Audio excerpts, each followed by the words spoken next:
Hello everyone. Welcome to Junior High Catholic Education Sudarso Internet of God channel.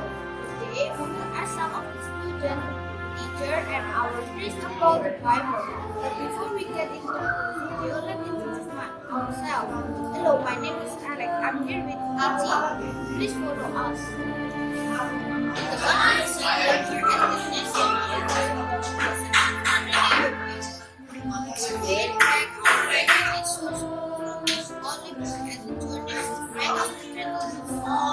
The Holy Scriptures, we understand that God expresses His sincere and perfect love for man.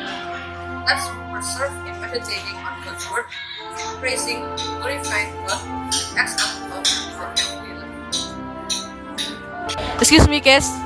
What do you think about the Bible? Bible, I think Bible is the answer to everything. Why did I chose that? Because if you read the Bible, you will find every solution to every question. Okay, thank you.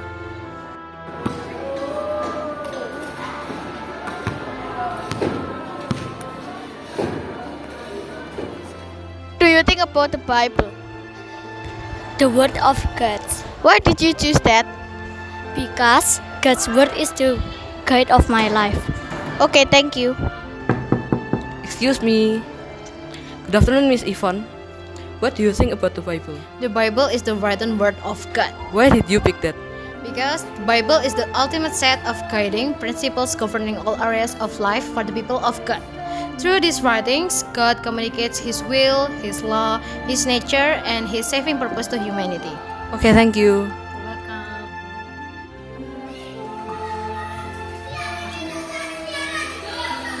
Selamat siang. Siapa ini namanya?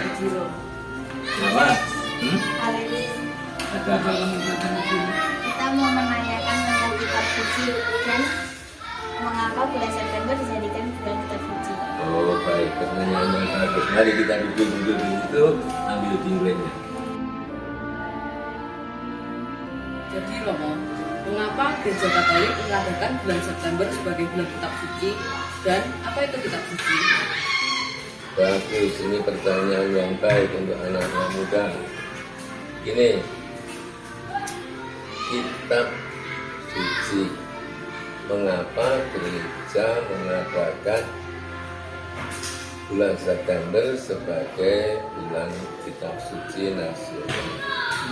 Pertama-tama untuk mengingatkan kita, termasuk tamu-tamu orang Katolik, bahwa kita ini mempunyai kitab suci.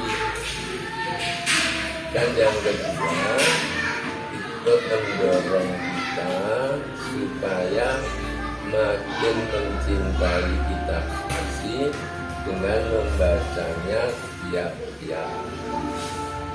Karena Santo Irenaeus berkata, tidak kenal kitab suci, tidak kenal Yesus. Tuh.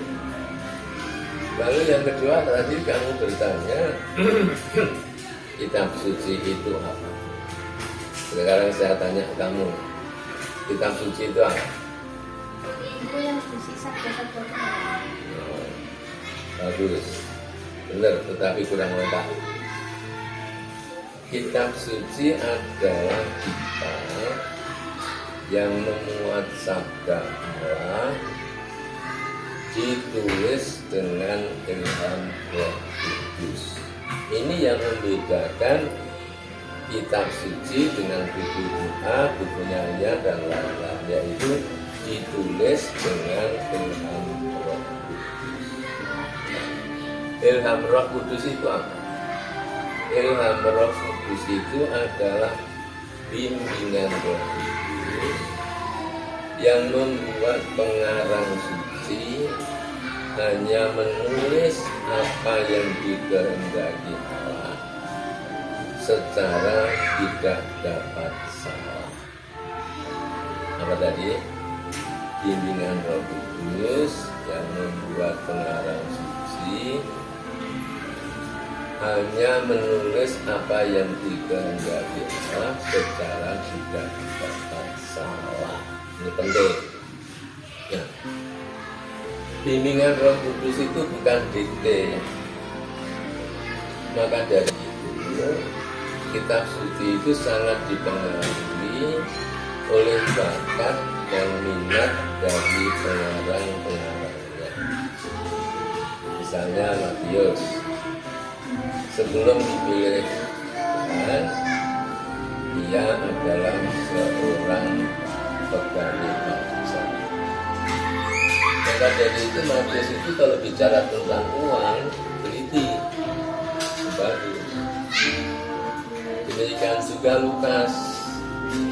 Lukas itu sebelumnya adalah seorang tabib, dokter. Maka Lukas kalau bicara tentang penyakit-penyakit bagus teliti. Demikian juga Yohanes. Yohanes itu seorang mistikus. Maka Injilnya itu ya dalam tinggi, mata lambangnya adalah burung elang yang terbang tinggi. Sekali lagi, bimbingan Roh Kudus itu bukan dikte, tapi membuat pengarang suci hanya menulis apa yang dikehendaki Allah secara tidak terasa. Nah, kamu sebagai anak-anak Katolik dan baca kitab suci belum?